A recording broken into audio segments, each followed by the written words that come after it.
Many politicians, athletes, artists, and entertainers have sold their souls in exchange for fame and money. Almost everyone who is a household name today, in terms of those we consider idols to look up to and emulate, is participating in this obscenity. It is no longer hidden in their works, but rather shown publicly for everyone to join them in these occult rites. Not only that, but it is openly discussed in the music these folks make. But before we go any further, let's consider the following examples.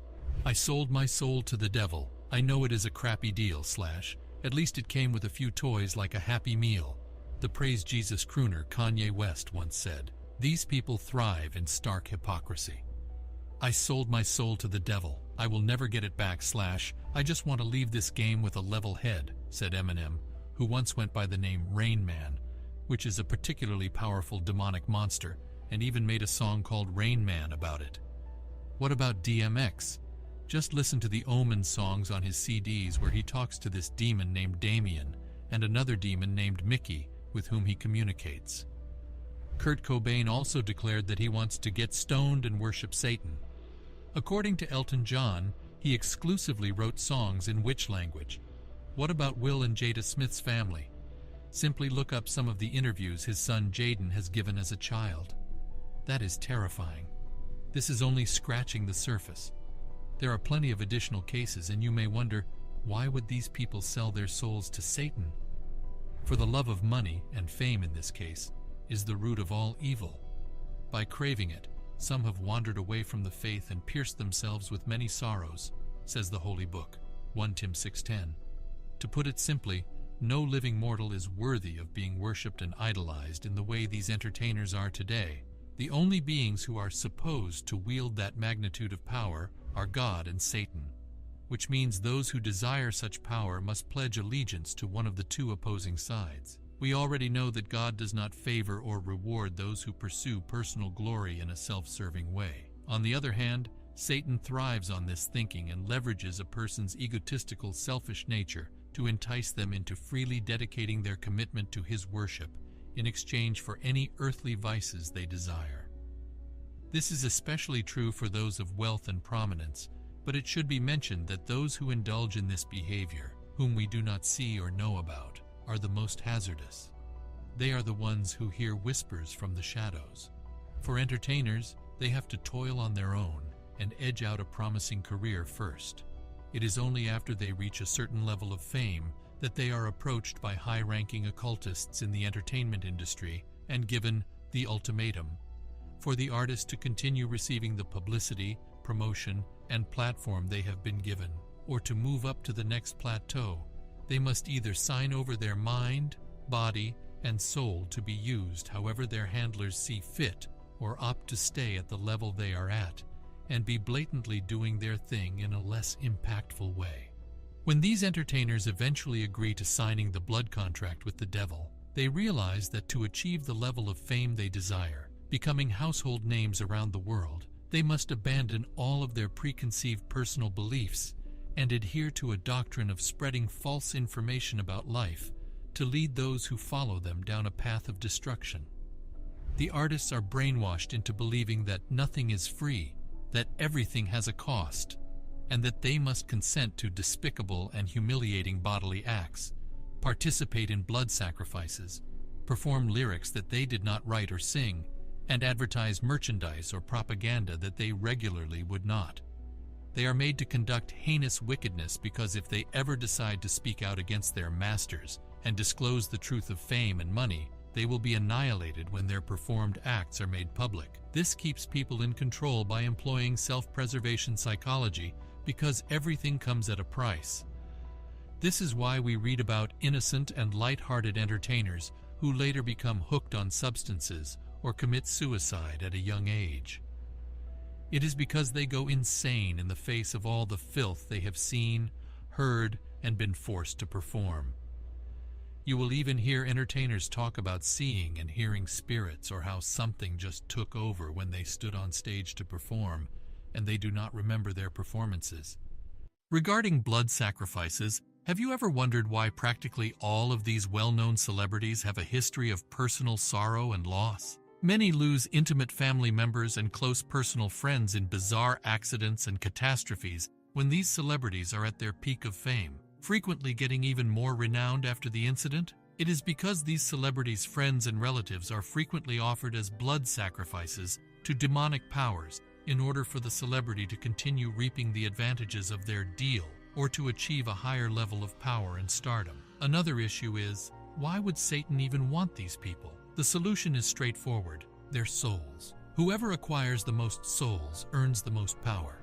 But how does Satan obtain these souls? Through the schemes of earthly and demonic-minded acolytes. It is an old story.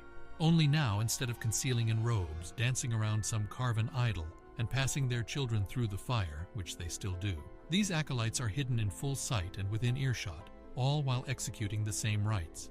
They are our cultural icons and performers. They set our trends, social conventions, likes and dislikes, vocabulary. YOLO is essentially the New Age equivalent of Crowley's Do What Thou Wilt, and more recently, our sexuality. Although Satan works best in subtlety, everything is growing more immoral and twisted in the guise of being edgy and trend-setting, and now the new fad of breaking something with your pornographic images. We live in an age where Nicki Minaj can wear a dress made of stuffed animals and call her followers Barbies, all things that attract little girls, then hop on stage at an award show, say F*CK skinny B** titches, then faux face F*C sick a random extra, while rapping about men's dick sizes to a sample of Baby Got Back by Sir Mix-a-Lot, including a chorus featuring the sampled lyric, "My anaconda do want none, unless you have got buns, hun." These events are marketed and viewed worldwide by young girls who love Nicki for her character, thanks to mainstream media that worships Nicki Minaj as a paragon of unflinching, unapologetic femininity and women's empowerment. Consider how these entertainers' attitudes begin to transform when they become famous. Look at Kanye West, for instance. He came from poor beginnings and even had a song called Jesus Walks, in which he begged God to help him fight the devil. 3 years later, his mother dies. After 9 years, he is an egomaniacal jerk who names himself Jesus and proudly boasts that he is God. Similarly, Jay-Z refers to himself as Hova, a pun on the word Jehovah. This mindset can only be obtained through understanding the occult, where you discover that you are the master of your own destiny, and hence your own God.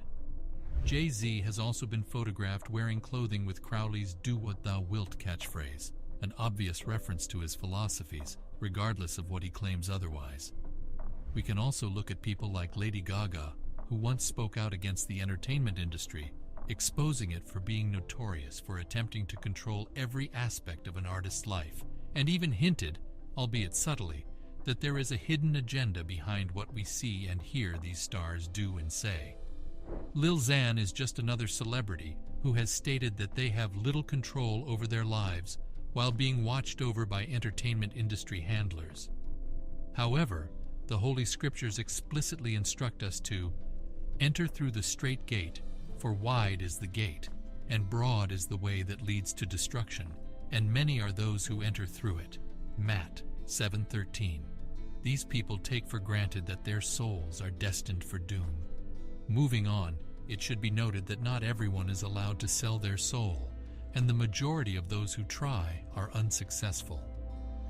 The people who are given this opportunity are picked based on predefined and unknown reasons, but one thing can be said about all of them: they know how to attract a devoted following. This is significant to Satan because Satan uses these emissaries to promote his message of conflict and mayhem. Now, because this is important, let us talk about award shows. Award shows are actually large-scale occult rituals. Not only are they encouraging idol worship, but if you watch past award programs, you will find that the performers are similar from year to year. They all have the same concepts but different sets and entertainers, some wearing scarlet whore of Babylon symbolism, a vocalist scantily clothed in scarlet singing a sex song. Animal worship is when entertainers dance around animals, dress up like animals, or incorporate some kind of animalistic group into their acts. There is occult symbolism all over the place, from pyramids to all-seeing eyes to black and white checkered tiles or clothing to individuals going through dual pillars to inverted Christian iconography. Every single time, there's a little bit of it. The term Hollywood itself was adopted because strings of wood from a holly tree are one of the major requirements in manufacturing magic wands. The term denotes magical influence. These are then utilized to cast spells on others, often at the expense of the individuals on whom these spells are cast. Do you see what I mean? Overall, the entertainment industry is a deplorable place where Satan thrives. It stands to reason that if you want to thrive there, you should salute the master of the craft. This is because unpleasant elements are often pushed into these people's performances for a reason, to affect their followers in some way, which we can all agree is not in a favorable way. Because these things have a spiritual effect, the effect on you may not be physical, but will undoubtedly be spiritually damaging, so that sums it up perfectly. You become what you listen to or see. To live righteously in these perilous times, we must follow the admonition of Romans 12:2, and be not conformed to this world, but be transformed by the renewing of your mind, that you may know what God's good, perfect, and acceptable will is. Remember to subscribe to our channel if you found this content valuable. We'll see you in the next one.